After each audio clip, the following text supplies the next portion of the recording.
સાક્ષી છે કે જ્યારે જ્યારે કલમે દરબારની ગુલામી સ્વીકારી છે ત્યારે ત્યારે લોકશાહીની અર્થી ઉઠી છે.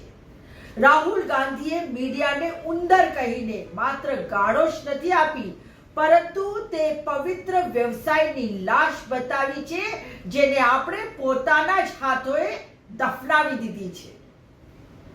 આજે લોકશાહીના ચારેય સ્તંભ માત્ર ખંડેર બનીને રહી ગયા છે, જ્યાં સત્ય બોલવા પર પ્રતિબદ્ધ છે અને મૌન રહેવા ઉપર ઇનામ. નમસ્કાર, હું રત્નાબેન વોરા. મારા YouTube ચેનલ જાણવા જોગમાં આપ સૌનું ખૂબ ખૂબ સ્વાગત છે. સાથીઓ, આજે આપણે રાજકારણની નહીં પરંતુ મરી રહેલી નૈતિકતાની વાત કરીશું, જેણે ભારતની લોકશાહીને એવા અંધારા વળાંક પર લાવીને ઊભી કરી દીધી છે કે જ્યાંથી પાછા ફરવાનો રસ્તો ધૂંધળો થતો જઈ રહ્યો છે. કોઈએ કહ્યું હતું કે જો છાપાઓમાં સત્યની જગ્યાએ જાહેરાતો છપાવા લાગશે તો સમજો કે દેશમાં અઘોષિત સેન્સરશિપ ચાલી રહી છે. રાહુલ ગાંધીના સવાલે હકીકતમાં મીડિયાની કરોડરજ્જુ પર પ્રહાર કર્યો છે, જે ઝૂકતા ઝૂકતા હવે રેંગવા લાગી છે. જુઓ લોકશાહીના આ ચાર તૂટી રહેલા સ્તંભો. વિધાનસભા, જ્યાં ચર્ચાઓની જગ્યાએ હોબાળો થાય છે અને સવાલોની જગ્યાએ હકાલપટ્ટી કરી દેવામાં આવે છે, નિષ્કાસિત કરી દેવામાં આવે છે. આખી સંસદને આખા દિવસ માટે સસ્પેન્ડ કરી દેવામાં આવે છે. અને કાર્યપાલિકા, જે હવે બંધારણ પ્રત્યે નહીં પરંતુ શહેનશાહ પ્રત્યે પોતાની વફાદારી બતાવે છે અને ભ્રષ્ટાચારમાં લોથપોથ છે. અને ન્યાયતંત્ર, જે ક્યારેક ન્યાયની છેલ્લી આશા હતું, આજે તેની શાન આંખો ઘણું બધું કહી રહી છે. અને ન્યાયતંત્ર ઉપર પણ સવાલો ઉઠતા થઈ ગયા છે. અને મીડિયા, ચોથો સ્તંભ કહેવામાં આવ્યો હતો, તે આજે ઉંદરની જેમ દરમાં સંતાઈ ગયું છે.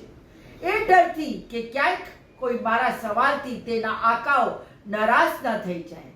આપણે જોયું છે કેવું સ્મૃતિ ઈરાની મીડિયા વાળાને ધમકાવતી હતી કે મેં તમારે માલિક સે બાત કरूंगी. બધાએ જોયું છે ચૂંટણીઓના સમયમાં. એટલે બધા ડરી ગયા છે. હવે લોકશાહી માત્ર મતોની ગણતરી નથી પરંતુ નિર્ભય આવાજોનો મેળાવડો છે. આજે જ્યારે કે આવાજોને શાંત કરી દેવામાં આવ્યા છે તો સમજી લો કે ખરાબ સમય આવી રહ્યો નથી પરંતુ ખરાબ સમય આવી ચૂક્યો છે. રાહુલ ગાંધીની આ લલકાર સૂતેલા આત્માઓ માટે એક ટકોર છે. રાહુલ ગાંધીએ જ્યારે મીડિયાને અરીસો બતાવ્યો ત્યારે હકીકતમાં તેમણે એ હકીકત ઉજાગર કરી છે કે રાહુલ ગાંધીએ જ્યારે અરીસો બતાવ્યો ત્યારે તેમણે કીધું કે પત્રકારોએ સવાલો કરવાના છોડી દીધા છે. ફક્ત ને ફક્ત તેઓ ચાટુકારિતામાં લિપ્ત છે. અને મારો હવે તમને સીધો સવાલ છે કે શું તમે આ ડિજિટલ ગુલામી અને વેચાતી લોકશાહીને ચૂપચાપ સ્વીકારી લેશો કે પછી તમારા અવાજથી આંખથી આ અંધકારને પડકારશો? આપણે ખૂબ જ ખરાબ સમયમાંથી પસાર થઈ રહ્યા છીએ. જો આજે આપણે જાગ્યા નહીં તો આવનારી પેઢીઓ આપણને પૂછશે કે જ્યારે લોકશાહીનું ગળું દબાવવામાં આવી રહ્યું હતું ત્યારે તમે ક્યાં હતા અને શું કરી રહ્યા હતા? શું તમને પણ લાગે છે કે મીડિયા ઉંદર બની ગયું છે?